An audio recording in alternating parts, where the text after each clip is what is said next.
And we are live here on Plus One EXP's Roll for Content channel. My name is Tony Vicenda. I'm Chief Alchemist here at Plus One EXP, which is a weird little brand that multi-classes in tabletop game design, beard and skincare alchemy, and the Bardic College of Content Creation. Our hope here at Plus One is to help amazing designers find great players who love their games, and amazing players find great designers whose games they can love. We do that in a lot of different ways, but this week we're doing it in a way we've never done before because it's Wizard Week. We are sitting down every single day of this week and talking about a different wizard in a different part of the Pact in Jay Dragon's game 7-Part Pact. Jay, for folks who are just joining us, why don't you tell us a little bit about 7-Part Pact and tell us a little bit about the wizard we're going to be talking about today. So 7-Part Pact is a fantastical, ornate tabletop RPG / board game. It is a sprawling game about the 7 most powerful wizards of this fantastical world and the burdens they carry, the obligations they face, and the stories you end up telling about them. This week will be this day. I did that yesterday too. Look, it's moot time. You're in moot mode, right? I'm in moot mode. Yeah. Everything we do is a week. Yeah, I'm spending another week of time to talk about the Warlock, which is the furious Lord of Lords. The Warlock is the wizard who acts on behalf of the king, who's kind of the hound of the king, and who kind of enforces the structure of Isha, the power structure that rules over it. Awesome. Yeah. Looking forward to diving in. As always, we try to bring in 2 professional wizards of whatever type we're talking about. So we've got 2 great warlocks with us today. Let's start with Taylor. Taylor, why don't you tell people who you are, what you do? If you want to be found online, shout that out, and a little bit about what might and trappings from the warlock you wish you had in your personal life. Hi, I'm Taylor Moore. I make all sorts of stories, mostly actual play podcasts. You've heard my work on Worlds Beyond Number, Root Tales of Magic, Fun City, Oh These, Those Stars of Space, and who knows, maybe even more. It's all kind of a blur. You can find me online. I'm at Taylor.biz everywhere, though mostly on Blue Sky these days. Although, boy, every day thinking about just breaking my phone in half. What do we think, huh? Yeah. Do it. I can't sever the tube. I need my sweet juice from the Matrix pod. Now, I played the Warlock 2 years ago. I was very fortunate enough to play with Jay Dragon. Might and trappings. Let's see. There's a lot of might and trappings here. I will tell you that my favorite fact that you can choose in character creation for playing a warlock that I did in my run was you can choose to be 3 men wide and 3 men tall. Because first of all, I love to be measured in men, and it is very entertaining to me to think of your character as always being 3 times larger than everyone else at the table. That's just a wonderful image. There was a fantastic scene in our game where I had to go to a meeting, and the question was how I was going to fit through the door. And I had to lay flat on a barge. Anyway, and second to that, bat wings. Is bat wings still an option in this version? Mm-hmm. Bat wings, baby, come on. Love it. Love it, love it, love it. Excited to talk to you today. Somebody also just called out the beautiful overlays we've had. Some of that's the graphic design of Johnny Iserina, our art director, but a lot of that is we've just pulled some of the dopest art from the game we could get our hands on and have worked it in. So all the art you see around our faces is art from the game. You can go find that at ttrpg.link/7pp. It's down at the bottom of the screen. Also, too. For our second warlock, though, Laurie, go ahead and tell people all the same things: who you are, what you do, and what some of that might and trappings you wish you had your hands on. Hi, lovely to be on this show.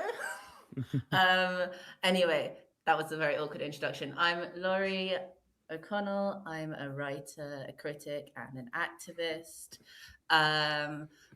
You can find me at laurieoconnell.com, but you have to make sure to spell my name right because my name has only 1 L, as you can see, and people often get it wrong. I publish my games under the imprint 12 Pins Press. You can find us everywhere. You can find me at 12 Pins Press on Instagram and in other places. You can find me in the city of Dublin if you stand on the street for long enough because it's a very small city. And that's pretty much it for where to find me. Laurie, I'm so sorry to say this. You have 2 L's in your name. That may just be us doing it wrong. No. First and last, baby. First and last. Oh, that's true. One at the beginning, so one at the true. end. There's only one name in the surname. Only 1 L in the surname. I have played the Warlock only in a home game. I actually played the Hierophant in the playtest I was a part of, but I've thought a lot about it as well.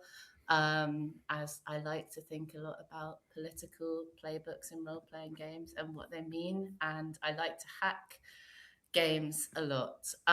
In terms of my entrappings, what would I like? I'd love to have 3 sets of clothes. That sounds great. That's something that you can have. Especially one suitable for a wealthy nobleman and suitable for a general commanding an army. I don't have those. I probably have a simple servant outfit. And I would also really love to be able to instantly define if someone is an eligible heir to the throne. Or like maybe not actually, but just have people believe that I can do that, I think would be a really brilliant ability that would get me very far in life. That's pretty much it. I think just pick it up as a side hustle. Just start telling people you can do that. And so, especially Exactly. people coming from America back to Ireland to like retrace their roots. I'm sure they would love to hear that they are eligible for inheriting a throne at some point in time. Some For kind the of fun. Irish throne, one of like They won't many. know. They won't know one way or the other. So, Famous republic. awesome. But you could cause a lot of chaos by just declaring people heirs to thrones, I think. Maybe not nowadays, but in Isha you definitely can. Excellent. Taylor, if I can get from you in just a second to go to the top of the Warlock document and maybe give us your best dramatic reading of that first paragraph there. But sure, for yeah. folks who are just joining us, if you have questions that you want answered, feel free to drop them in as we go. We will have some Q&A time at the end, but if you give me your questions early, I can always work them in as it makes sense in the conversation. So feel free to drop them now, but we'll have a specific call out later on in the show for that also too. Taylor, in all that vamping, were you able to find the section I was talking about? I got it. Part 1, the right. Warlock. Yeah. There we go. Hit it. Behold the Warlock, known as Keeper of the Throne, Blade Bearer, and the Furious, Lord of Lords. He is the oath-sworn wizard of the Ishanian King who acts on behalf of the crown of Isha to ensure the stability of power across the archipelago. He is oft of an honorable and harsh temperament, and he is governed by the planet Mars and the metal iron. It is said the first Warlock was the king's oath-bound court wizard, and the love shared between the two was only marred by their vicious betrayal. Excellent. Thank you so much. Jay, so we've talked a little bit about the janitor of the Pact, the face of the Pact. Tell us a little bit more about the Warlock and their role in the world of the game. Yeah. So the Warlock is very much the Pact's executioner. It is generally understood that when a wizard is kind of getting too far out of line, it'll be the Warlock who steps in and tidies that up. The Warlock wields a powerful weapon, is kind of equipped to go, kind of just out the gate, stronger, more physically capable than any other wizard in the game. And the Warlock is also, I think, alongside that, one of the most bound up wizards, right? The Warlock has 2 masters, loyal to both the Pact and also to the King. The Warlock working for the King is kind of responsible for making sure that nobles kind of keep to themselves, that like power is not wielded in ways that the Pact does not approve of, and yet also that power remains concentrated in the hand of the King. And yes, that's kind of the core beat of the Warlock. The Warlock is heavily inspired by like battle mages, but also by like court viziers and kind of the idea of like the war wizard, right? Like the dude in the full armor. Like the Warlock is the most Frank Frazetta of all the wizards, right? He's the one who strolls up with the armor covered in spikes and, atop the horse with the big sword. He's kind of like the impossible, the impossible warrior kind of figure often. Awesome. And where in the development of 7-part Pact did the Warlock come into play in your mind? So the Warlock originally began life as the Chevalier, was I think the first name for him. Was kind of the idea of like, well, if there's a village wizard, right? I'm trying to think about kind of where do I want these kind of classic wizard archetypes, it makes sense to me that there's kind of a battle wizard, like a king's wizard. The warlock went through. I think the core idea of the warlock as someone who is a like, you know, is kind of responsible for the game came along pretty early, but the actual mechanisms of how that would work shifted a lot over the course of the game's design. I think like I knew from the get-go kind of where I wanted the warlock to be, especially with like knowing that I wanted, if there's anyone who's concerned about gender, it would be the warlock, right? And so but then I also knew that it would take me a long time to kind of nail down exactly what that would look like. Love it. Awesome. Well, let's kick over to our guests, these professional warlocks between us who clearly remember everything that they did in their sessions over the last few years. But yeah, let's hop in with that kind of that positioning of the warlock, who they are. Let's talk a little bit about Laurie, Taylor, each of your experiences kind of playing in this space. If something gravitated you towards this, that's great. But Laurie, you already talked a little bit about like the political aspect of this being attractive to you. What was it like to kind of experience that and play? And I know you've had a lot of time to kind of think about this and how it interacts with the game, and have some notes on it also too. So would love to just kind of dive in with you on what your experience was playing the warlock. Well, it's definitely changed a lot since the playtest that I was a part of, and the game that I was a part of as well, which definitely was using an earlier version of the rules too. So I'm really excited to hear from Jay how that's changed. But I think that the sense of the warlock, the thing that is both attractive and a little bit ominous about him is the role that he plays within the state, right? And this, like, Isha is both a very complicated and a very simple state. It's like, on the one hand, okay, you have a very traditional fake medieval court situation, like your classic fantasy. You've got lords and ladies and all of that stuff. And then on the other hand, it's complicated in the fact that really power is very spread out between all of these different kind of domains and different types of authority and ideologies and ways of understanding the world. Which again is actually not that far away from a lot of medieval kingdoms.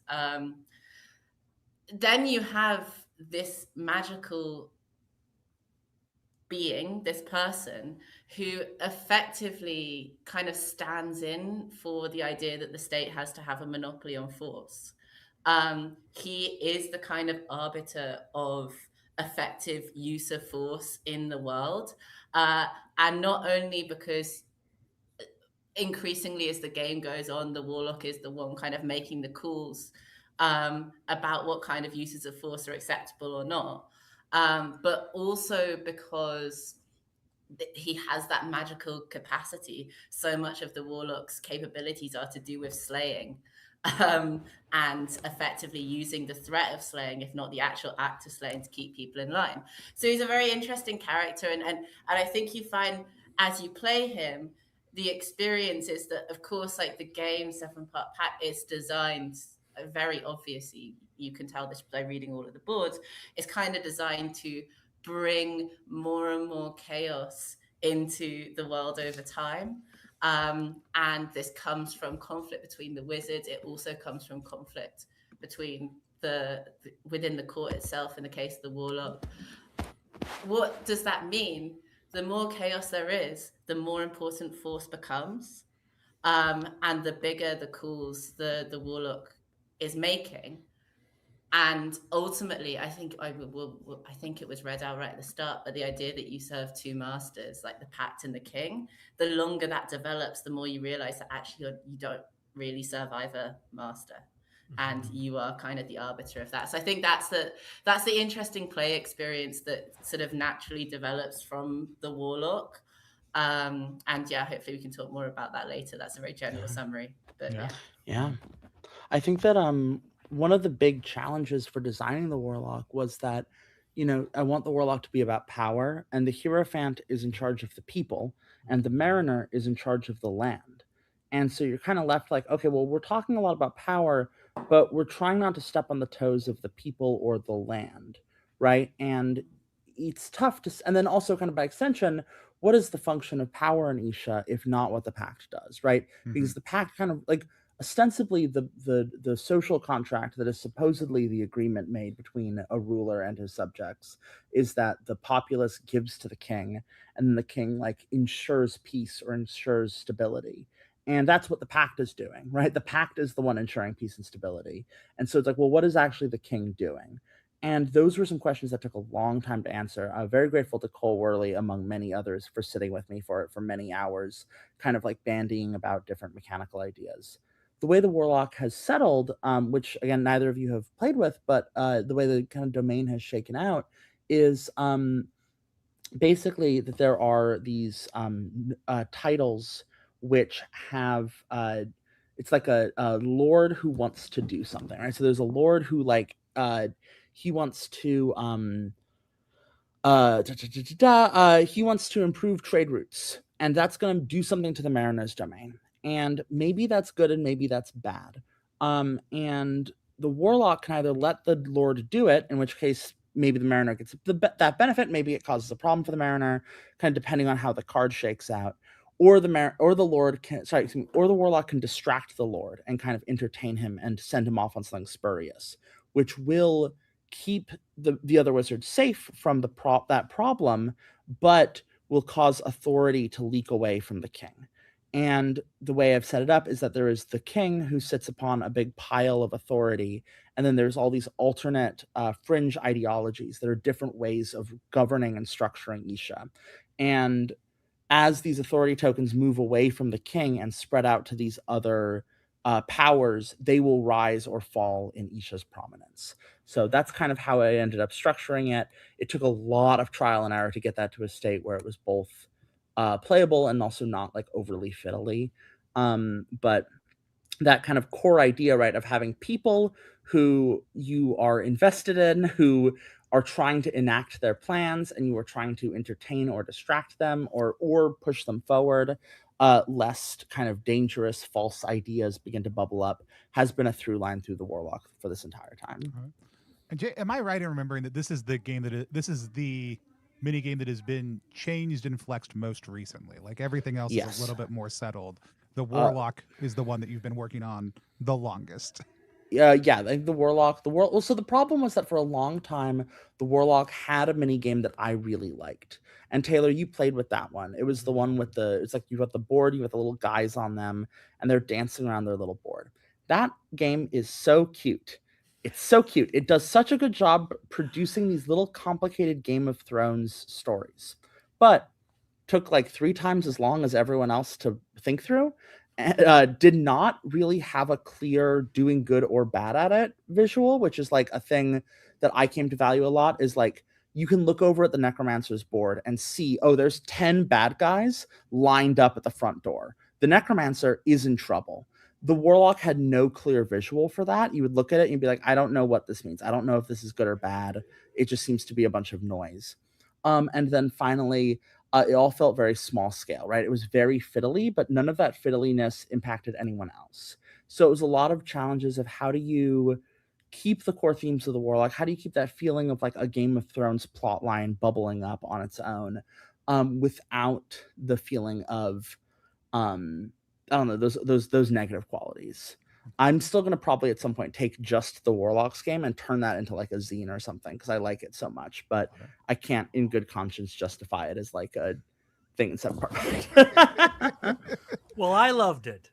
Yeah, I loved it. It was really fun. Yeah, Taylor, tell us a little bit about your experience of playing the Warlock, about even that version of the game, even if it's not the current one, like what stood out from you and how it fit into this kind of bigger world. Well, I'm just scanning the latest edition, and it looks like the Warlock's like domain game is so much more substantial, so much more fleshed out. I mean, look, this could be its own separate thing. It's enormous. It looks amazing. Cannot wait to play this game again, by the way. Like ever since I've been talking to Jay so long about the upcoming Kickstarter, that's live, and I cannot wait to play this game again. I don't even remember if I chose the Warlock. because I was hosting like a 3-day play event, and I might have just taken the one nobody else chose, or I think maybe Jay assigned me the Warlock. I Maybe. told you would find the Warlock interesting. I think is Okay, what there we go. happened. And I absolutely adored it. I thought it was fantastic. It was the kind of a character I don't tend to play in tabletop role-playing games, which is a character that has a lot of power over other people. Because that's what 7-Part Pact sort of forces you, like, to be responsible for something that matters. Which I tend to fall into like a lower status archetype, or a scholar, or someone like that, and like in other games.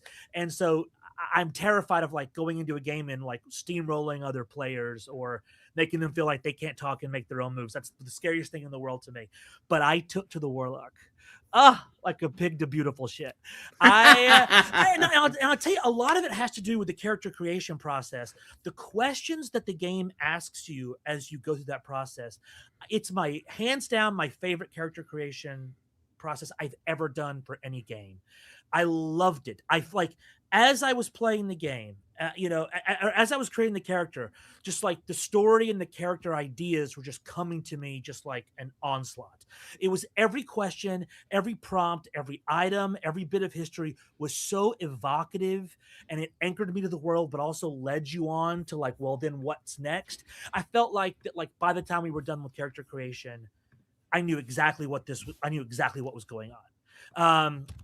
And so I ended up with this character named Lord Malice, who I very much turned into that sort of Frank Frazetta giant spiked mace, 3 men tall, 3 men wide, and just relished in being able to represent like the iron hand of the actual power in the land. I loved it.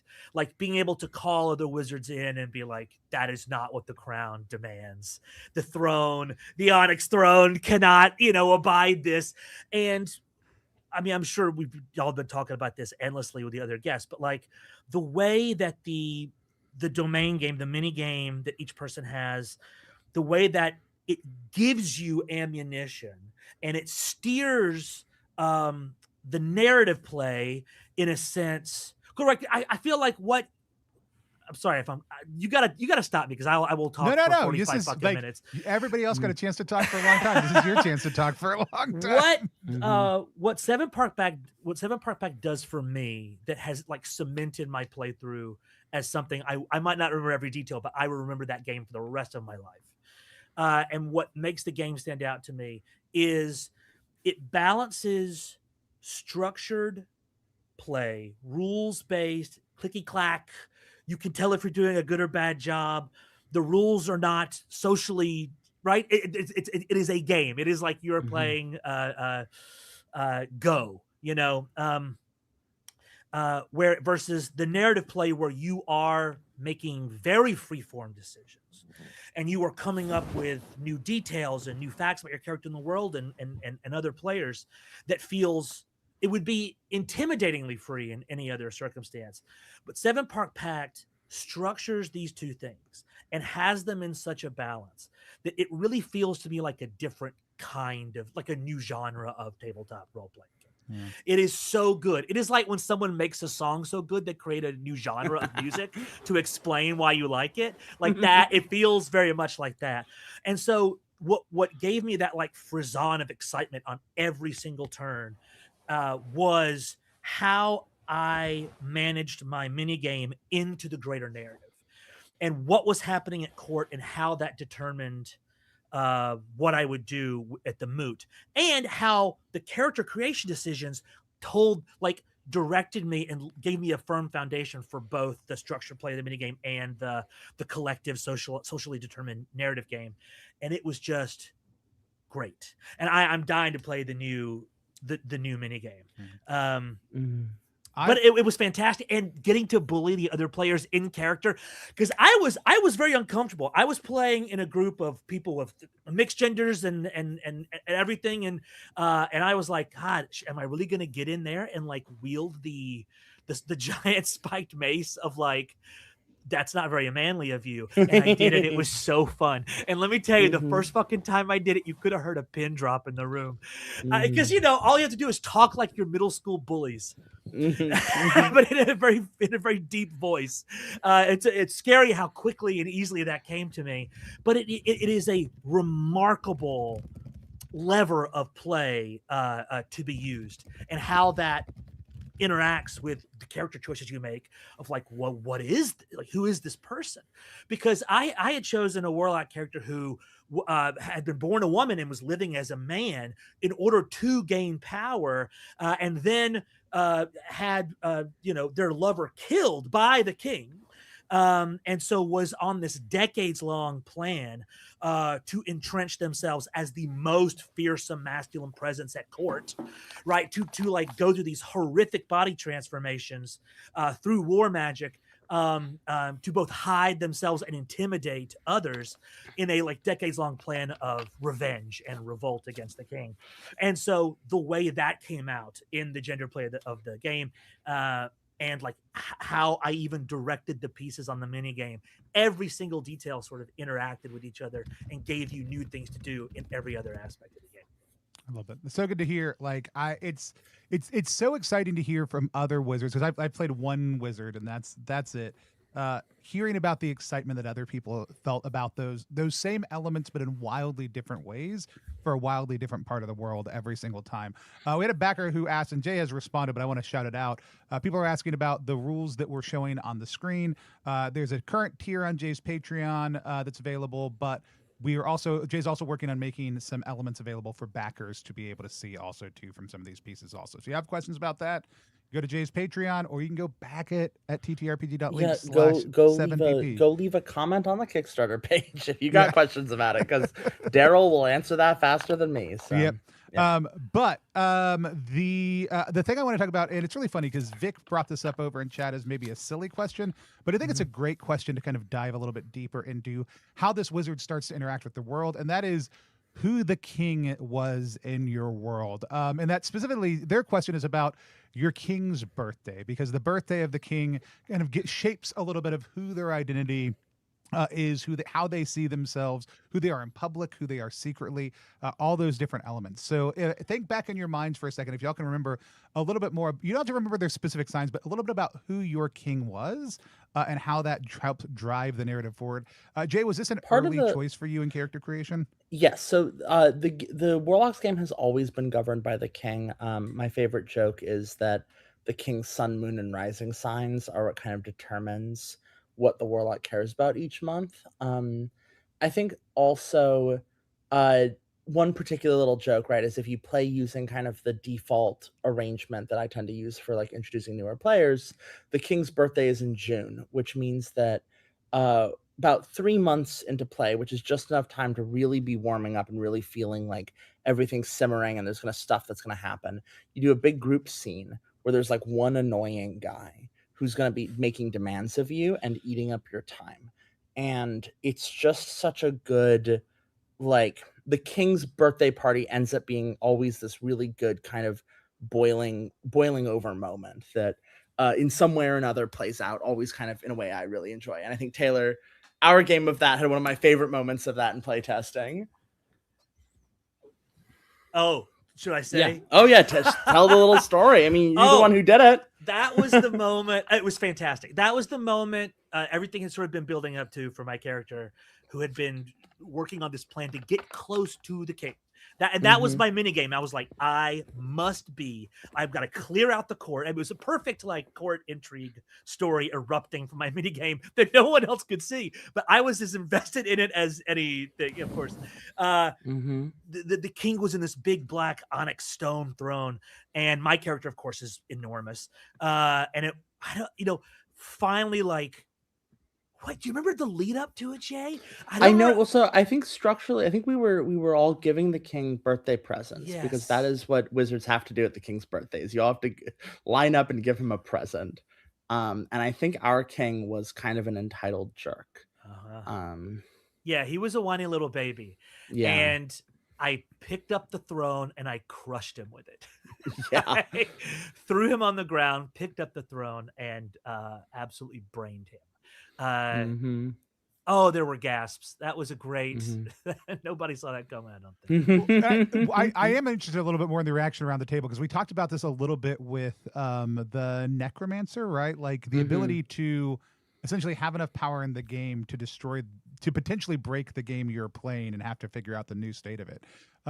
When the king dies, what does that do to the necromancer's game? Because Necromancer gets another soul not and the death. necromancer. Maybe. What does it do to the warlock's game? Sorry. So in the current draft of the Warlock, what that does is you check to see who is kind of the eligible heir to the throne, which could be an NPC, it could be a wizard, absolutely. And then if there's multiple eligible heirs to the throne, you enter into a state of civil war.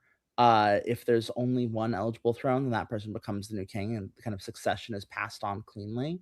There is advice on what happens if a wizard becomes the king. This has happened. It happens every once in a while. It happened in our game. It's also possible for there to be no king, right? If power is sufficiently transferred away from the king, right? If the ideologies which stand in opposition to the king in the text are aristocracy, mercantilism, orthodoxy, piracy, rebellion, and ergoism. Ergoism is that the Pact should be in charge. And so if you wanted to, you can also push kind of authority into something like ergoism, establish that the people of Isha just think the Pact should be in charge, and just depose the king, right? Like, what's stopping you? Jay, did I become the king in yes, a game? You did. See, you did become the king. It didn't matter to me at all. The point wasn't to become. It was great. I became the king, and it was like a tertiary part of the game. Because, like Laurie said, at that point, like I wasn't playing to be king. I just wanted to kill the guy. At that point on, it became more about my monstrous body dysmorphia, where I became like this enormous serpentine dragon that like lived in constant darkness and couldn't be seen by anyone. Oh man, it's amazing. Like the stakes can radically change based on where your wizard's at emotionally. Good thing Kieran wasn't in that game, or there would have just been some deep romance happening, from what I've heard, also too. So there was, there was excellent, excellent. Yeah. Im's in the chat, Critical Prof, and says, I mean, they must have been shocked because I was taking notes and I still didn't remember that. And so, excellent. Laurie, for you, tell us a little bit about your king. So our king was a philosopher, and a fool. I think was the character creation prompt, which is kind of okay. Firstly, it interacts really interestingly with the fact that you have to get the king a gift on his birthday, because sorry, I don't know if you can swear, but what the hell do you buy a philosopher? Yeah, you can. Like, it's like, what kind of a gift can you get that's like for a guy who thinks he's really smart? But isn't. But isn't. It's like you can't get him something that's going to expose how stupid. Well, you can, and it's quite funny if you do, and that kind of becomes the whole sort of ironic joke of the game, right? But in theory, you can't get them something that exposes that they're actually not that smart. But you still have to get something that panders to that. And it's also the whole gift giving thing is an interesting one, because like one of the parts of 7-part Pact is making magical items, right? And it's kind of expected. If you're a wizard, you're probably going to make some nice magical objects. And if you want to give someone a meaningful gift, you're probably going to give them a magical object, something you created. I mean, not always, but it's an expectation. It kind of comes with the game. And but the generation of these objects is kind of random, because you have to roll for elements of it. You're not always going to get the thing that you exactly want every time. And sometimes you might get something that's really good. And it's kind of like that situation of when you get a really good birthday gift for someone and you actually want to keep it. It's like, am I really going to give this to this like useless fool? Like, am I going to give my cool magical? So it becomes like a really very sort of funny kind of human moment, I think. And then other things to do with the king that are kind of interesting. I mean, this idea that you can. It's quite likely if the king dies that you get a civil war. I think it's not an unlikely option. And it's kind of one of those things of being in a situation where you are playing all of these board games, you don't know exactly what's going to happen at any one phase of time, so you can't possibly plan for everything. But for things like, let's say, getting rid of the king, you kind of have to plan for it, and judge the outcome that you want to get, because the warlock, in theory, as we talked about right at the start, has the power to determine people's legitimacy. It's a narrative power rather than something that necessarily always comes in the board game. But if you wanted to set up your ideal guy to take the throne, and you gave yourself enough time to do so, you definitely could do that, right? And it's definitely something that you can very, very clearly plan for. Equally, if the legitimate heir is not someone that you want because they're foolish or whatever, they're probably all foolish. That's kind of the conceit of the nobility in this game, that even if they're well-intentioned, they always cause problems. You can just determine them to be illegitimate narratively. You can touch them and you can just say, this guy's not it. And you can lie. Like, what's to stop you from lying about that? No other wizard has this power. No one else can magically, if it's even true that it's a magical power and it's not just something that warlocks always say is a magical power, determine the legitimacy of an heir.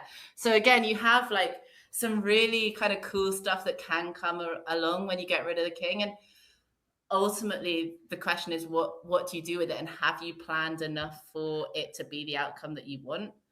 And if it's not, do you end up accidentally taking the throne, as it seems like Taylor did? Or on purpose. I think the king has about like a 60% chance of surviving his birthday party based on playtests I've done. It's just not feels good to be king. Which also then brings in the fun, do you want to be king? Yeah. Even. So there's also the aspects that there's a lot of forms of and different types of control that the warlock is engaging. And outside of just the raw political power, there's instituting laws, like raising armies, all things that kind of extend out of that. Jay, how are those things that have existed for a while in the warlock, or are those newer iterations in the style of play? So one of the big challenges with the warlock, right, was, what does power mean when you're not the one in charge of the land or the people, which are, in my view, kind of, when you're talking about material conditions, those are kind of the big things that compose power, right? Is like, okay, I get to make choices about trade routes. I get to make choices about who's rich and who's not. I get to like take care of the people. That's power, baby, right? Like, what else is power?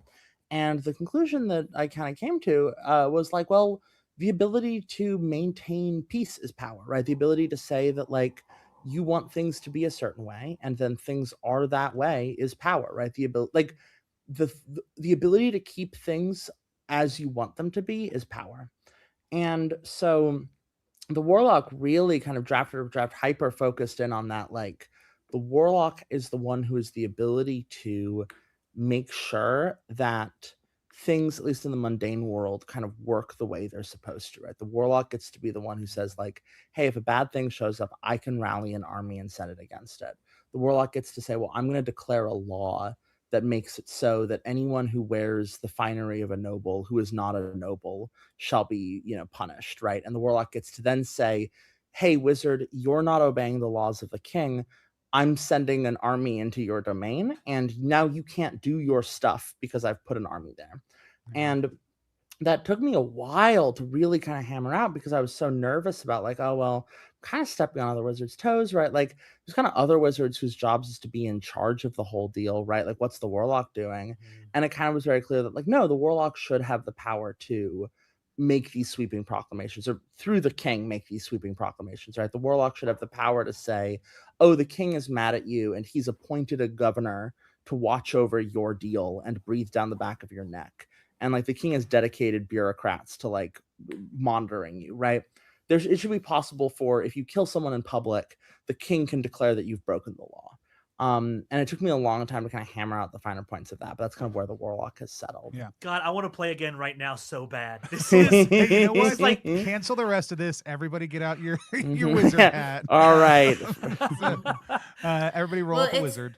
It's an interesting one, the law, because I think, like, in theory, the purpose of the rule of law is to defend the existing structure, right? And the Mm-hmm. existing structure is one that privileges the wizards massively. Like, Yes. ultimately, the wizards of the Pact are the most invested in keeping the world as it is because they benefit so hugely from it. I mean, Mm-hmm. even more so in a way than the king, who kind of acts in it sort of as a sort of ideological screen for real power in most games and Mm-hmm. doesn't Mm-hmm. really act independently at any point or almost any point, right? Yeah. Whereas the wizards Yeah. have this ability. So in theory, like, you're actually doing everyone else a favor, because by enforcing the law, you are maintaining the conditions which allow them to exist.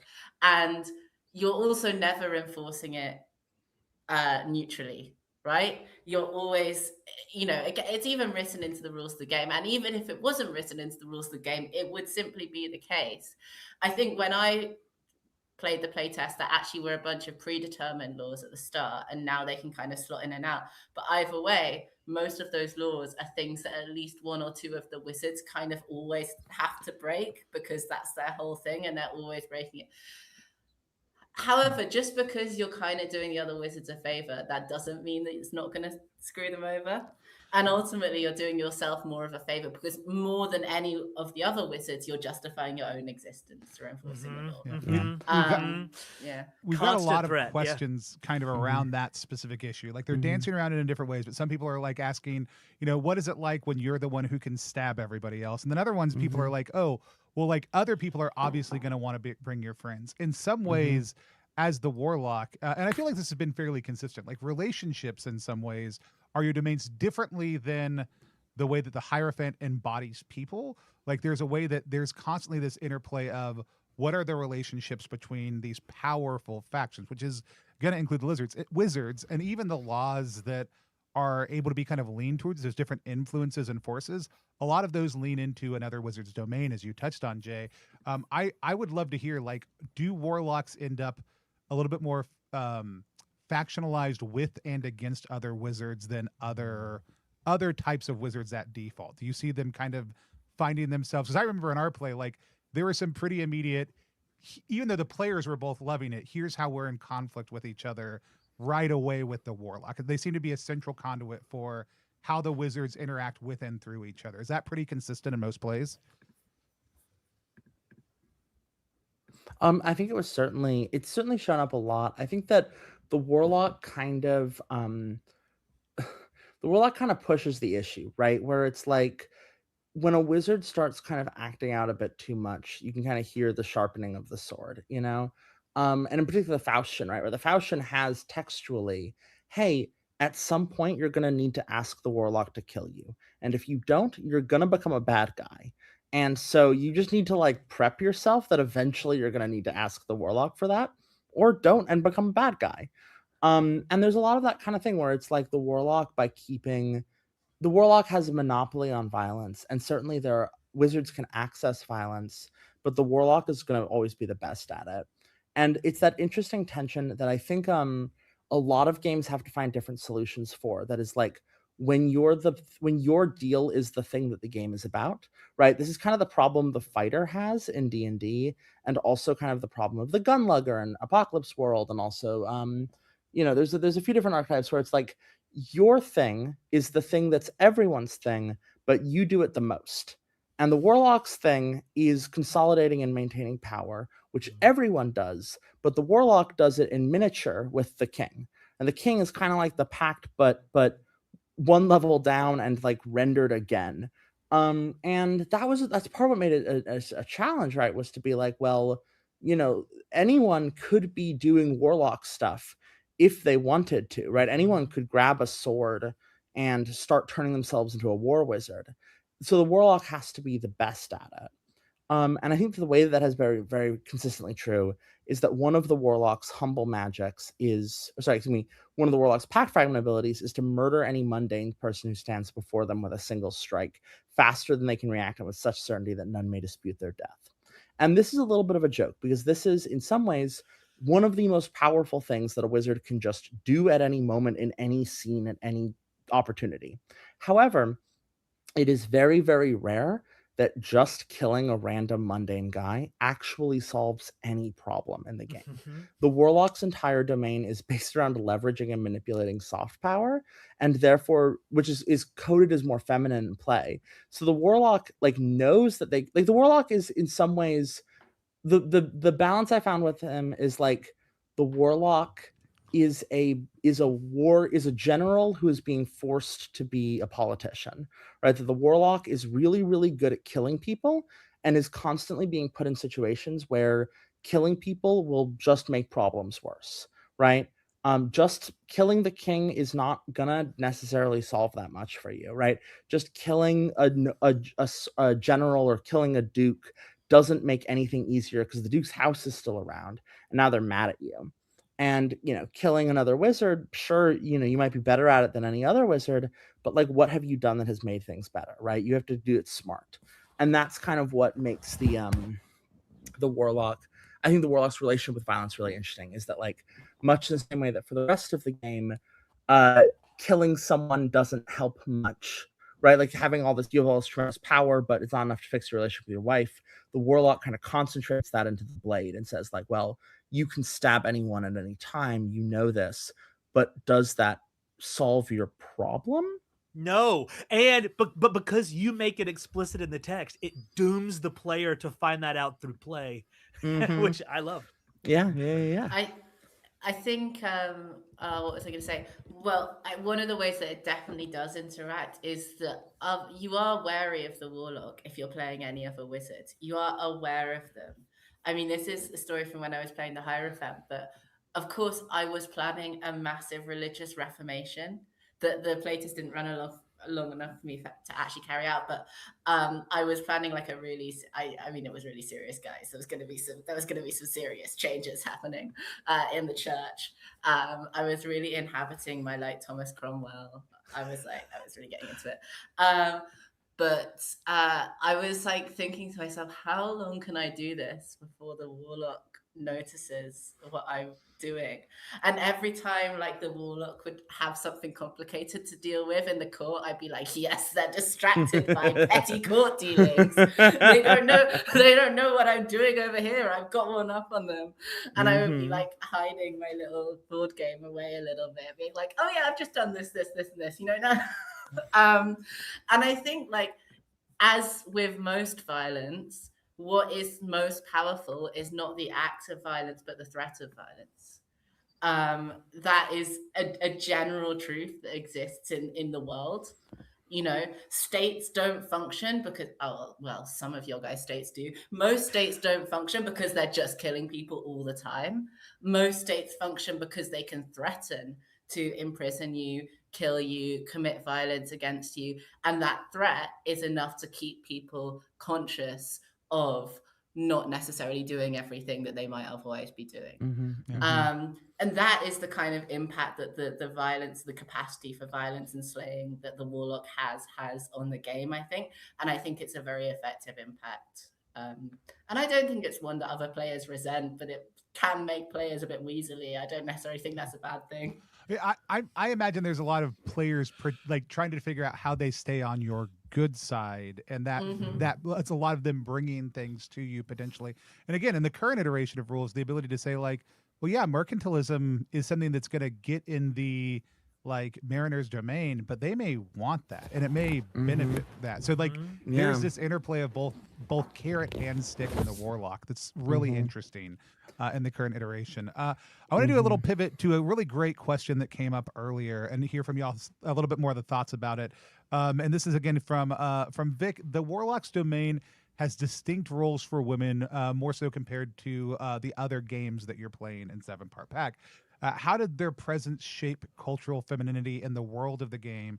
Are there any moments where you saw characters pushing for or against it within the play of the game? So basically, how does the Warlock shape the role of femininity within the game? Because it allows more for that. Jay, can you speak to that for a minute first, also to give some context? And then from the beginning and throughout design, it has been so important to me that the Warlock have lords and ladies are sexually dimorphic in the game rules. So ludically dimorphic. I felt it was really important that what a lady is and what a lord is are mechanically vastly different, that they have different sets of concerns, they have different goals, they're trying to bring about different things. This is important because Sempar Pact, as a game about masculinity, cares a lot about, are you a man? How are you being a man? And what does it mean to be a man? And the lords and ladies kind of existing within the wizard who is stressed out about that kind of themselves need to really be thinking about that. But I also didn't want to end up in a spot where women are passive or powerless. So what I'm still trying to kind of thread the needle with, I think, as I do my last little tiny cleanup edits, is like, how do I make sure that the ladies are not passive but are instead active? They're just a different kind of active than anything that the lords are doing. And I experimented with this in a lot of different ways. Laurie, you saw an earlier version where I was trying out like marriages as a mechanism. That didn't come through right. That wasn't working the way I wanted it to. It was too complicated. But Taylor, you saw a version where there was just a lot of different titles and ladies were kind of doing things like, the princess would want to get married to some foreigner, or, like the queen would kind of manipulate up, murder mistresses and position her child. Respect. I'm mad respect for the queen always.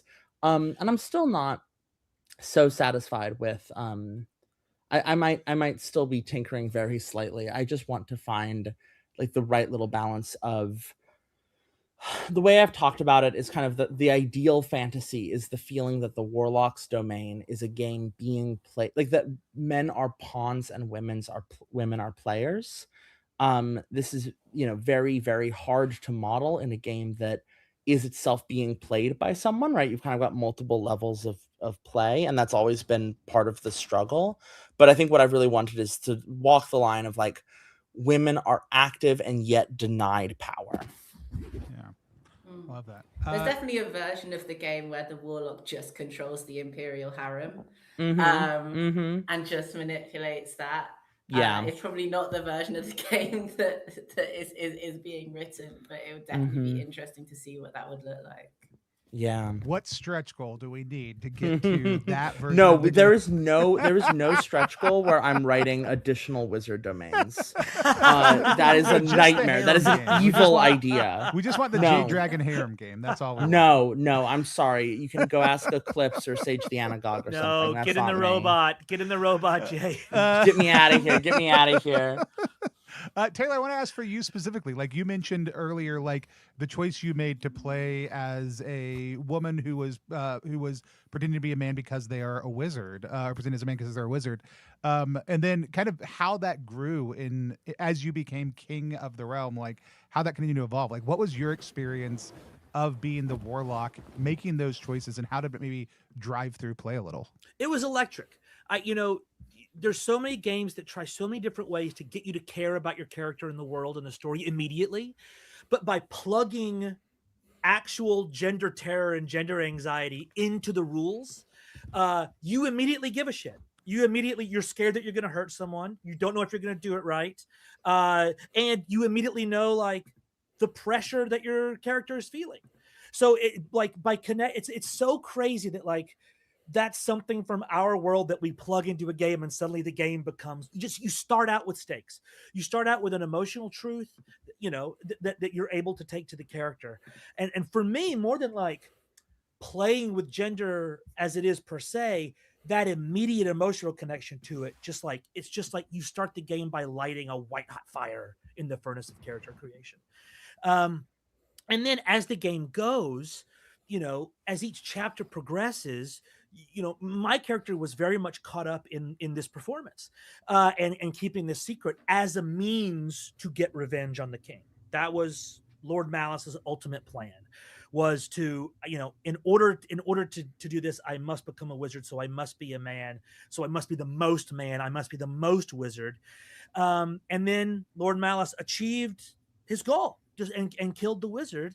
And I don't think if it was immediately after or before this. So my character developed a romance with the Faustian, who was This was right after the birthday party. I remember it because I remember it very finally, clearly. right? Only in this moment, only in this moment of like profound release and accomplishment did Lord Malice feel that at long last, and was able to like reveal the truth. They had kept their breast underneath all this armor and body modification. They had kept their breast and were able to reveal it in this moment of intimacy and victory to the Faustian. Yeah. Amazing scene. It was an absolute blast. And it was very much like the end of the normal arc. But of course, the game forces you to sort of push past that. It's like, you might achieve your goal. What now, brown cow? And then like left with no goal, but the like horrible momentum of decades of the performance and the destruction and the growth, you know. Lord Malice just sort of descended into this, like the body kept changing beyond. Well, I remember you becoming more and more draconic was the thing that's right. You were already 3 men wide, and you grew these wings, and you grew kind of more and more like a lindworm, like kind of like a big kind of horrible slouching thing. And I loved that. I was so like, I love the idea of like getting everything you want, but you can't get out of the mech suit you made for yourself to get it. So you were just kind of growing worse and worse. Yeah. And he was king. So he was like this occluded king that lived in this giant chamber of stone arcades that could not be lit by light because, you know, he had become so disgusted with the horror of the body expanded Akira-like into this unseeable nightmare. I loved it. And like the it was fantastic. I like I'm now torn between like, do I want to go and revisit this character on another playthrough or you know, wreak some new havoc with another position. I have a curiosity, Jay, and Taylor, I don't want to make an assumption about your lived experience based on your presentation, but have you found 7-part Pact to be something that allows cis people, maybe specifically cis men, to like explore gender in a way that they haven't before in other games? Like, I know that would just be an anecdotal question. Like, I experienced some of that. Brian mentioned it. Like I said, I don't know Taylor's experience exactly, but like, and so I don't want to make any assumptions. But like, have you seen that repeatedly? Oh well, no, I'm a cis guy. I was born male. Just, it's like don't know everything about you. No, that's fine. That's a complete reasonable thing to ask given the nature of the game. Yeah. But I'll tell you, like that's great though, because the game forces you to. Yeah, I mean, like I would probably almost. I mean, every character I play is gay, but as far as like gender identity, capital G, capital I, or pan, you know, like I'm never going to play a straight character. Disgusting. But like gross. Why would we go to a fantasy world to do this? But I that's like having a fantasy game when you work at the bank. No, thank you.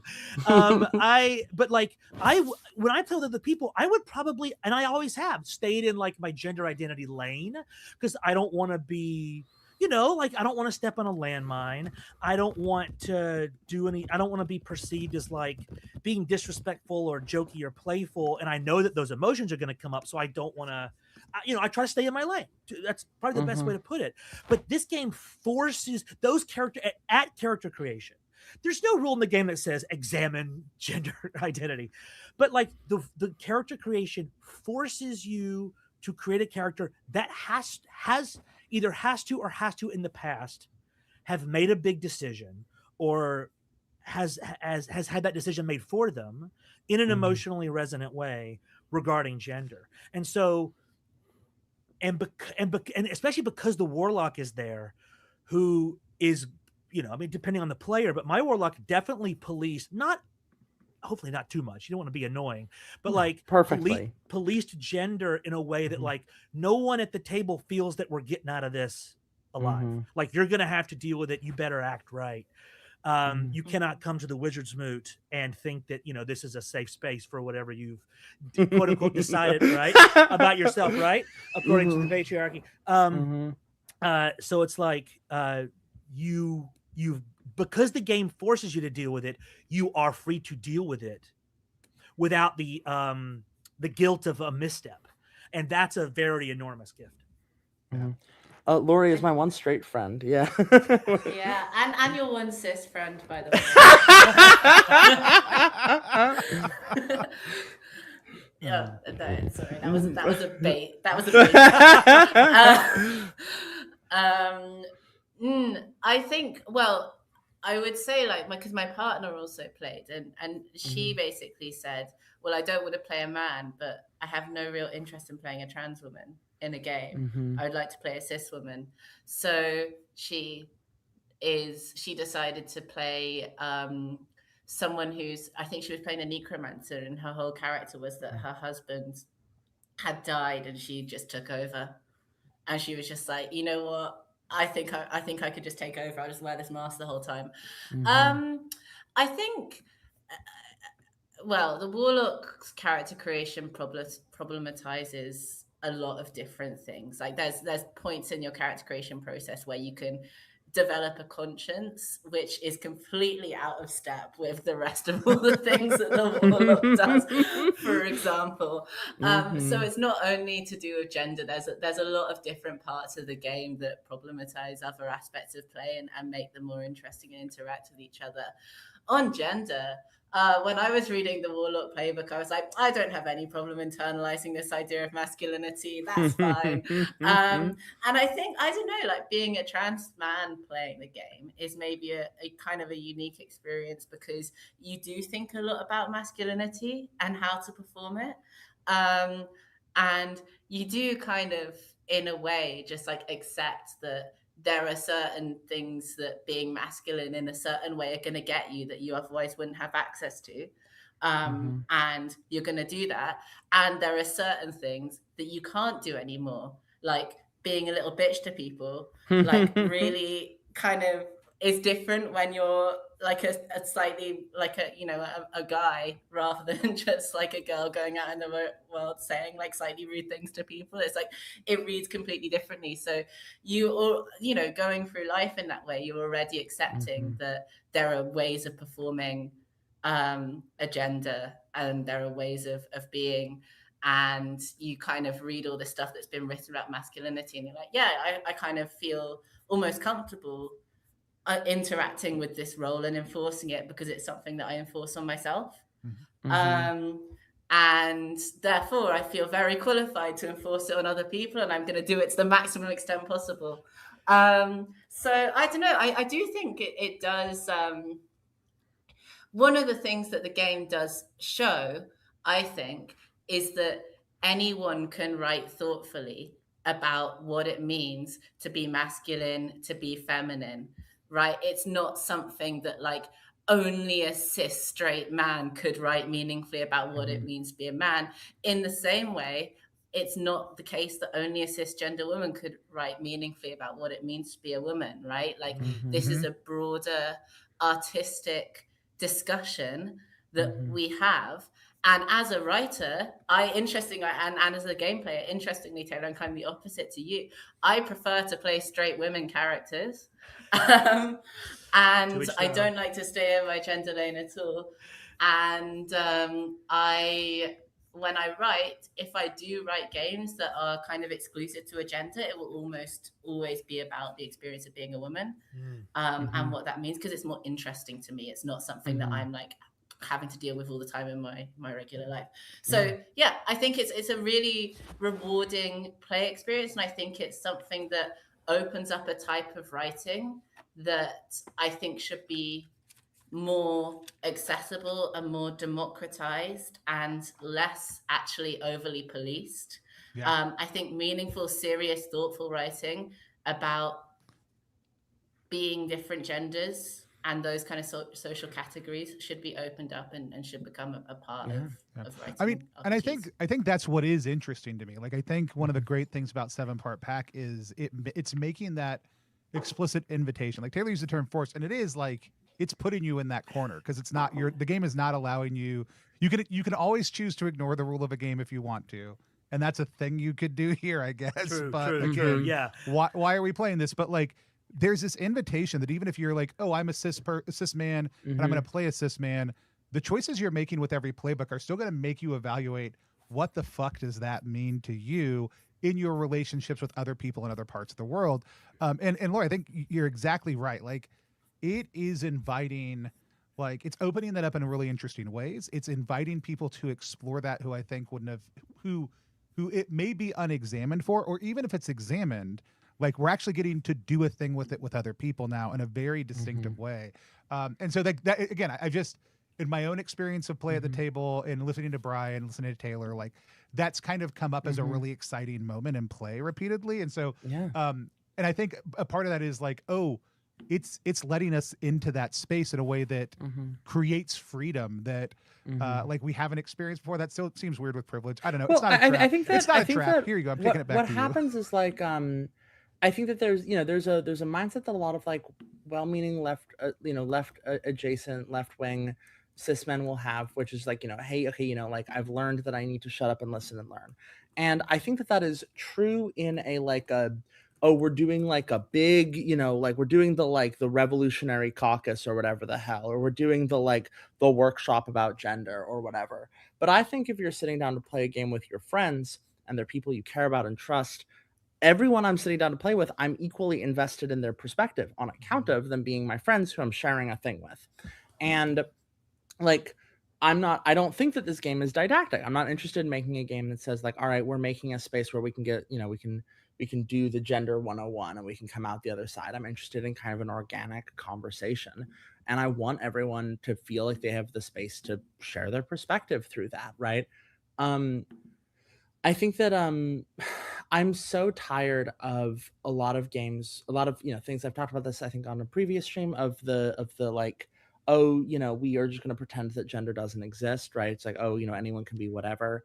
And for me to be a trans woman, right, especially a butch trans woman, it's like, well, actually, my gender is only legible under patriarchy, right? Like, if I lived in a world without gender, I probably wouldn't call myself a butch trans woman, because those are things that only make sense in the context of there being a thing that I'm supposed to be that I'm choosing not to be, but that I'm kind of borrowing from and I'm like teasing with and I'm going back and forth with, right? Like, and so I think that like, to me, it is, I think that it is true that there is a large chunk of people, I think like basically everyone has at some point in their life been told, you've got to be the gender you are. And that is very convenient for like, that is an easier thing to hear when you've been that from birth, but still to be a man is to be something that you can't ever actually live up to, right? There's always, a man, there's the mythic norm of what a man is supposed to be. Part of what a man is supposed to be is a piece of shit, which is like kind of hard, right? Amongst all these positive qualities that people value, there's also an expectation that a man is demonstrating power over women. And you kind of have to at a certain point, if you think about your relationship to that, if you want to buy into it, if you want to push back on that, if you're going to say, well, I just simply will never be as masculine as I'm supposed to be. And I think that like this game is really interested in interrogating like, well, if you are trying to be a man, right, how far do you have to go in order to prove that you're a man? Some of the Warlock gender options that I really adore, alongside like to be a man is to be a chivalrous hero, and yet this world has no more room for heroes, and chivalry is an easy way to a pathetic death. There's also hard to put that on a census form. Yeah, right. It's like you are a man, but to be a man is to be a good person, and being a good person just doesn't work out for you, right? But also, there is some part of you which is kind and caring and distinctly feminine, but you must guard that part of your heart from the violence of your job and only show it to those closest to you. Or just simply, no one dares speculate on your manhood. You would kill the next person to make such a claim in front of you. It's just like, right? Like that's the one I ticked. I love that one. I love that one. I think Taylor named it so well. And like, you haven't created a safe space here. Like you've done the opposite. And because that is what's interesting and good and helpful. Like, and like, that's the game that is exciting to play. Yeah. It being safe isn't, right? Like, and so because like, I think, with I think in the United States, with hopefully, I think people have started to realize that there's been an approach to, this is a more controversial opinion. So I think that, but I feel pretty strongly about it, which is that there was a real push in left-wing spaces in the United States between like 2013 to 2024. That was a real drive, like, well, let's all be equal. And what equality means is that everyone gets treated like they're like, we will find a way that everyone can be a white guy, right? All the women can be treated just like guys. All the people of color can be treated just like white people. And we can leverage, all the disabled people can be treated like they're abled, and we can kind of leverage everything towards that, and we can make it so that there's no differences because it's all fine, right? And that has failed, right? That has failed in the United States. It has failed internationally. And I'm hoping that perhaps the next, people online call woke 2, right? I'm hoping that like part of what that is like, yeah, right. Like that, to be a man there's not like, there is a set of pressures, that there is a way that this stuff gets maintained. And that we're not going to solve it by just pretending that it doesn't exist. Mm-hmm. No, I think also we have to say my opinion is there is only a certain point you can get to in any kind of artistry where you're only talking about things you know yourself. Yeah. Mm-hmm. Mm-hmm. Like there is at a certain point, if you want to produce something meaningful, you have to talk about things that are external to you, right? You have to engage with the living, dynamic, complicated world that we're all a part of. And gender is a part of that. It's not the only part of that. There's a ton of other stuff that I think people are unwilling to engage with, sometimes in any kind of like, whether it be, as we've recently seen, book reading, or whether it be writing role-playing games. There's a ton of other stuff that people aren't willing to engage with or are a bit scared to engage with that limits the ability to produce good art, because when you shy away from topics, you lock yourself out of a part of expression, right? So I think that is important. And I think, again, one of the things that I hope that, people can get away with now is the idea that no one can ever understand someone else's lived experience, and we should only ever talk about our own lived experiences and so on, because it just creates a really, really boring, like, navel gazing kind of a space. And good writing is about more than that. And you could say that about women writing men. I think women writing men do a lot of a better job than men writing women, which still have a long way to go as well. But yeah, and also just as a side note, this is the first time I've talked about being a trans game designer specifically in 3 years, because I normally don't associate my transness with my work at all. So this is kind of an exciting thing. Thank you, Laurie. Congratulations, it won't happen for another yippee. 3 years. Sure. I was very particular with I was like, but yeah, my straight buddy. Yeah. Well, I mean, I know why you made that call. I remember we talked about that a lot. Laurie and I spent a week in Lucca, in Italy. And we spent a lot of that time getting drunk and being misplaced by the Italians. I remember being really impressed by you very consciously make the choice to really just be like, hey, I'm a dude who makes games, right? And like to foreground a lot of that. And like your activist work and like the stuff you've actually done and put forward. And I think that like the thing that really frustrates me with 7-Part Pact that I love about it but also find so frustrating is I think that like I am given a lot of grace on how I handle gender in the game that would not be extended to me if my gender was kind of anything else other than what it is.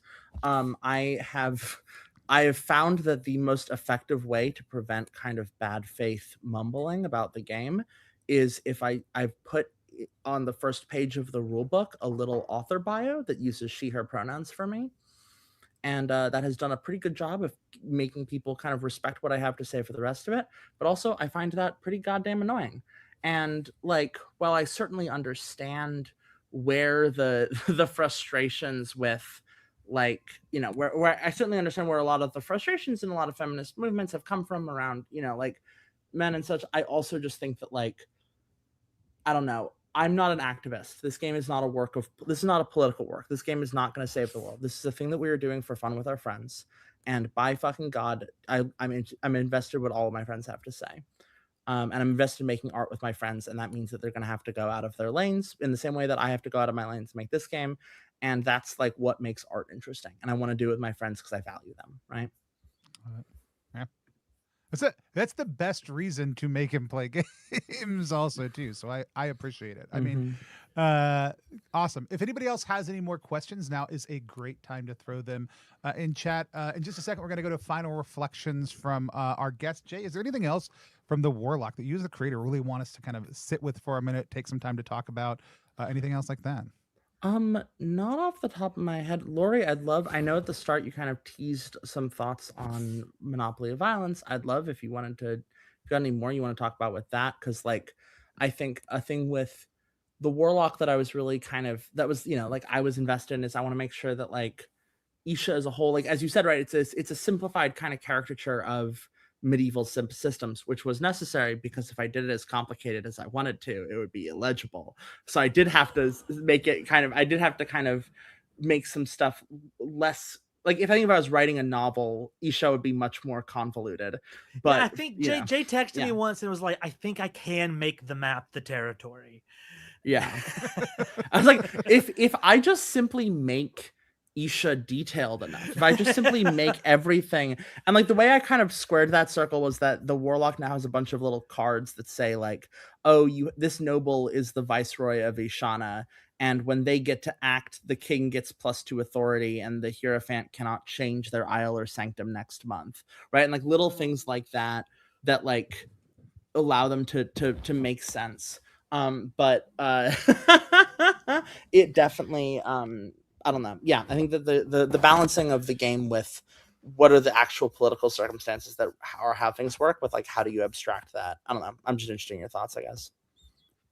Well, okay. I mean, I said a lot of them because the main kind of thought I theorized was the point about the threat of violence being more important for the Warlock than the actual ability to carry out that violence itself, which I think is kind of fundamental to the way you play the character. And everyone who has talked about playing the Warlock says it. They're like, I have this deep voice. I carry this big mace.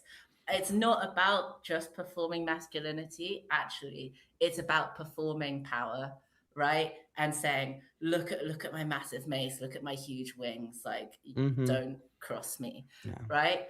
And it again, just compare it to the act of like building a big palace in the middle of the city. Effectively, the Warlock character is doing the same ideological thing as a massive palace with like a bunch of cannons on it, right? If you don't fire the cannons, it doesn't matter.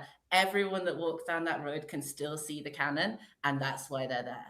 But there are other things that I think are kind of interesting that like problematize this. Like, for example, the existence of heroes in the game, which I made a note that would be interesting to talk about, because the heroes are kind of part of the Warlock's like roster of things that they control and operate.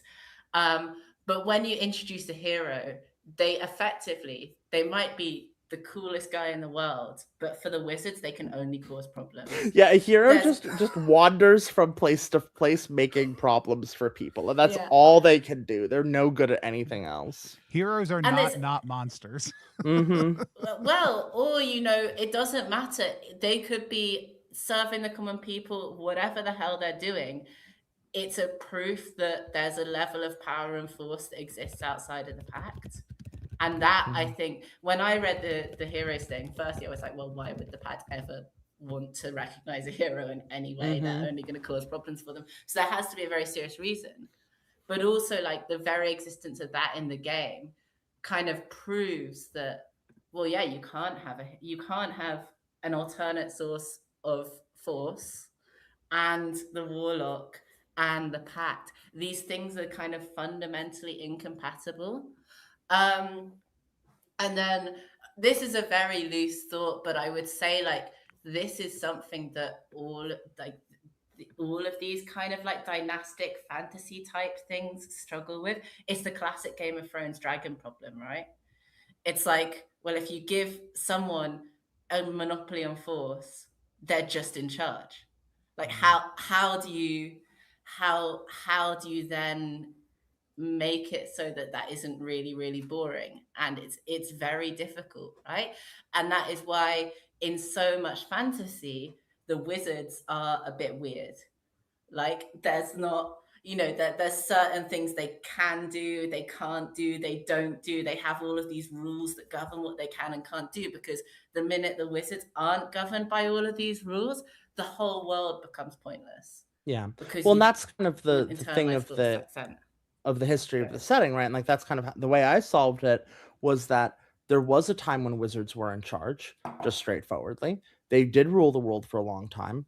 That led to almost the end of everything, right? And so there's an understanding of like, well, the solution to the dragon problem is that if you're the one with the dragons, you do, it's not just that you can like, basically like the escalation of magical force inevitably results in destruction, and therefore the wizards end up being very important.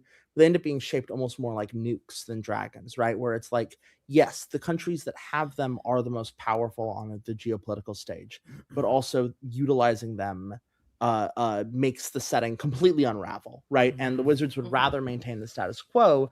It's the thing with the threat of violence being stronger than the actual violence, is that the moment you start going out and casting spells and actually delivering on your threats, people stop believing in it, right? It loses, it becomes, you have to spend your authority, you have to spend your legitimacy to actually do these things, which means that people know that, well, they're seeing, it's one thing if you walk down the palace and you see the cannons. It's another thing when the cannons are going off and they're not hitting you. Nothing resonant about that in the world right now at all. Nothing, no connection to anything happening right now in U.S. politics. Just one thing. Also, how do you stop that? How do you solve that dragon problem? That massive monopoly of force problem. The main way I think that you solve it is you give the people who have that monopoly a stake in maintaining the status quo. That is the most important part of the role of the Pact, right? It is that is what the Pact is. It is a big old either lie or truth, doesn't matter. It's a stake in maintaining the status quo, and that is, I think, so important for balancing that question of force. Sorry, that was the last thing I had to say. I love that. Thank you. That's so good. Laurie, what if you had to give an incoming warlock, a neophyte who's just been given the Pact fragment by their weird magic dad? What advice would you give an incoming warlock player? Ooh, don't pick the character creation options that give you a conscience. it's more fun to play without. Yes. Be a bad person. Yeah, at least to start. You'll be a bad person anyway. Don't lie to yourself. You can develop a conscience later if you start feeling like it. It's way harder to kill a conscience than it is to develop one.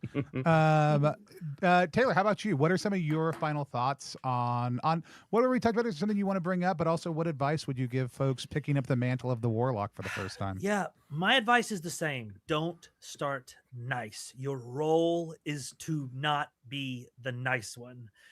But have an end game. Have a goal that is beyond just the keeping of the status quo, which you must do. But why? What makes you so dedicated to keeping that beautiful status quo? What's in it for you? That will unlock so many doors. I love it. There's a question that got asked in chat that I think is a good, just kind of general housekeeping question, and I think M did a great job of answering it. But Jay, somebody asked about the order we're presenting these wizards in, and if it matters. Of course we're proceeding upwards through the associations of the classical planets. We begin with lead, and then tin, and then iron, and then we'll do copper, and then mercury, and silver, and gold. Of course, this is also mirrors the arrangement of the classical planet, and also their associations with the days of the week.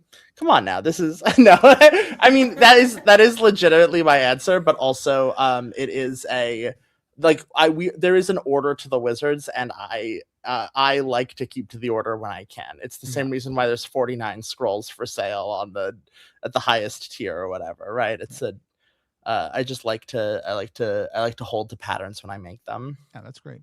And then I think this is a great question. I wish we had been asking it the entire time. Vic, you brought some absolute bangers today, along with everybody else. Really appreciate it.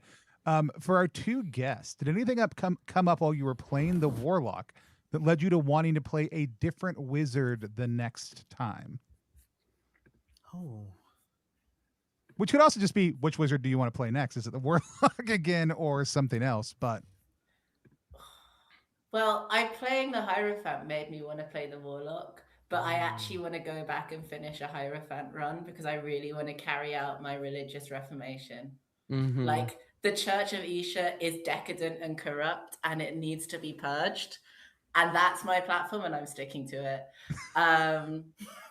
I like that wizard the most, but I'd also like to play all of them. I'm not gonna lie, like they all bring something different to the table, and I'd like to play the warlock with the new rules because I think they more conform to my understanding of what the warlock class should be. Awesome. Love it. Yeah. Taylor, how about you? I would love to play the warlock again with the new rules, but also, I mean, there is no wizard I do not want to leap into playing. I think maybe like try and be like a heroic mariner, like just fighting sea beasts and things like that. Like that would be fun. In our playthrough, Brian, you had Brian on the show, right? Yeah. Yeah. Played the necromancer and looking. Maybe that's the only one I don't want to play because Brian sat to my right, and every time I would look over, he would look at me like this. Just like he looked like a low-level administrator who just has too much paperwork, and it was hilarious. That was great. So maybe not the necromancer, but they all sounded really great to me. I would love to. What do we call? What's the? Is there a new name to the librarian? The sorcerer. Yes. The keeper of the magic. Yes, the sorcerer. I would love to be initiated into the Eleutherian, the great mysteries of the internal workings of magic. That would also be really fun. Yeah. I love it. They're all great options. Like they're all so much fun. Absolutely. I think there are a couple who I'm like, oh, I'm not like it's not one I would gravitate toward, but there's not one I would be like, I'm mad I'm playing this one. I am very excited about our sorcerer conversation. Like I know it's our last one, but I also know I mean, I know both of the people, but I know one of the people very well, and I'm very excited to get their take on everything, as I have been for a lot of people, including the two of you. Just a reminder for folks who haven't backed yet, head over onto ttrpg.link/7pp. That's just 7pp. Don't spell out number. I should have stopped over explaining it, but it's in the lower corner of the screen. Type that in. It's also linked directly in the notes to go over and back the campaign. If you already have backed it, sharing these broadcasts, sharing that link, sharing the link to it are great ways to help other people get interested in playing 7-part Pact and help Jay and the team start unlock more and more of the cool things that they continue to have planned as we go higher and higher in the campaign. For our two guests today, is there anything that y'all want to shout out that you want people to check out that you're working on currently, or a place that they can find you online? Laurie, why don't you go first? Oh no, you didn't give me a chance to think. Taylor, you go first. Taylor, go first. No. Nothing I can announce right now, but I think I might be announcing something at Gen Con. Awesome. Which means that they can follow you on Blue Sky, which is linked right down below your face to find out whenever you announce it. Yeah. Awesome. Yeah. Laurie, did you figure it out yet? Yes, I thought about it. Okay, I mean, firstly, you can find my social medias. I have Instagram, I have Blue Sky. You can get in contact with me. If you want to have a chat, that's fine. If you want to read my work, I have a Patreon. Most of it is free. I release like really kind of big story games there. I'm currently working on a Hack to Zaber's Bed and Breakfast, actually, which is like a Thomas Hardy-esque pastoral long kind of multi-chapter thing that you can find there. And I'm working on a solo game about the Soviet Union. And in the spirit of playing as only one gender, I'm also working on a game about a group of women that hide a body and someone starts investigating them. So if you want to play single gender games, you can follow me. You can find me at all those places. I have a mailing list. I have a bunch of stuff, and my girlfriend is doing a stand-up show in October in London, so you can come to that and meet me in person. So yeah, those are all the things that are interesting in my life at the moment.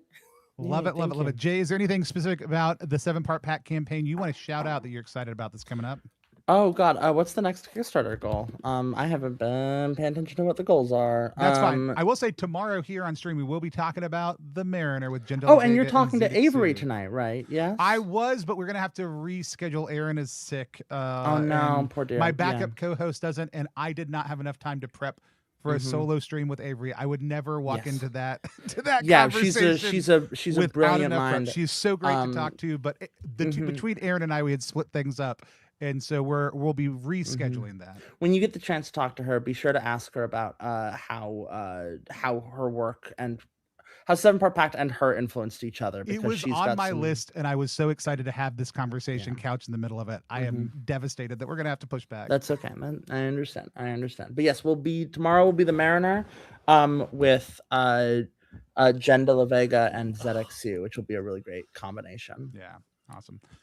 Cool. We've got a couple different things going on. We will be at Gen Con next week also, too, hanging out with some fine folks. And Laurie won't be there, but Laurie's games will in our booth, 449. Swing on by, say hi to the Plus One crew. It'll say IPR on the map because it's IPR, us, and a bunch of our other friends there. I'm super excited to see folks in person and hang out for folks who can be there. All of our new Gen Con releases will be live on the site next week. We've also got a crowdfunder up right now at ttrpg.link/BV3. That's Brindleverse Triptych. And it is 3 short form carved from Brindlewood Games. You can go check out right now. But we'll be back tomorrow talking about the Mariner, the land, the seas, and the storms at our next Wizard Moot. And we hope to see you then. Bye, everybody. Ciao.